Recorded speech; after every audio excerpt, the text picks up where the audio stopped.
Hello lovely student, welcome, thank you. তো thanks god. তো আজকে আমাদেরকে এক ভাই প্রশ্ন করছে যে ভাই, ওল্ড টেস্টামেন্ট নিউ টেস্টামেন্টের সাথে কোনো রকম জিন ভূতের সম্পর্ক আছে কি না। তো আমরা দেখব আসলে জিন ভূতের সম্পর্ক আছে কি না।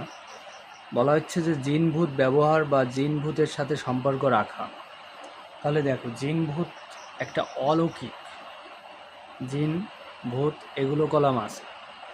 তো নিউ টেস্টামেন্ট এবং ওল্ড টেস্টামেন্ট আমাদেরকে জানাচ্ছে, ওল্ড টেস্টামেন্ট যে যেসব পুরুষ বা স্ত্রীলোক ভূতের মাধ্যম হয় কিংবা যারা ভূতের সাথে সম্বন্ধ রাখে, অর্থাৎ যে সমস্ত মহিলা বা পুরুষ তারা যদি ভূতের সাথে সম্পর্ক স্থাপন রাখে,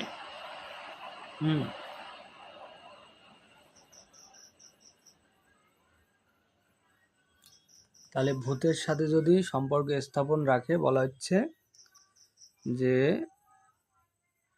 তাদের শাস্তি হবে মৃত্যু, তাদের পাথর ছুঁড়ে হত্যা করতে হবে। নিজেদের মৃত্যুর জন্য তারা নিজেরাই দায়ী। লিবীয় পুস্তক 20 এবং 20-27। তাহলে welcome, thank you so much. তো আমরা দেখছি যে আমাদের লাইভের ভিতরেও কি হচ্ছে, আমাদের বর্তমান সময়ে বিদ্যুৎ চলে যাওয়ার কারণে আমরা বিষয়টা বুঝতে পারতেছি না, তাই তো। তো আমরা একটা জিনিস দেখব, লিবীয় পুস্তক, আমি সুতরাং তোমরা অবশ্যই কোনো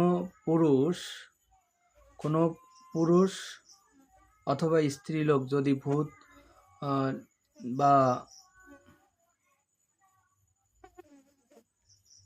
বা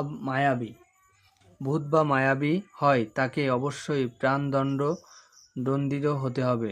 লোকেরা তাদের পাথর দিয়ে হত্যা করবে, তারা নিজেরাই নিজেদের জন্য মৃত্যুর জন্য দায়ী হবে। আমি তোমাদের জন্য জাতি থেকে আলাদা করে আমার নিজস্ব করে তুলেছি, তাই তোমরা অবশ্যই পবিত্র হবে। তাহলে খ্রিস্টরা কি করছে, অনেক জাতি থেকে আলাদা করে একটা নিজ জাতি করছে, আর নিজ জাতি করার পরে বলা হচ্ছে, তাই তোমাদেরকে আমি বলছি অবশ্যই পবিত্র হবে। কেন? কারণ আমি প্রভু এবং আমি পবিত্রতা।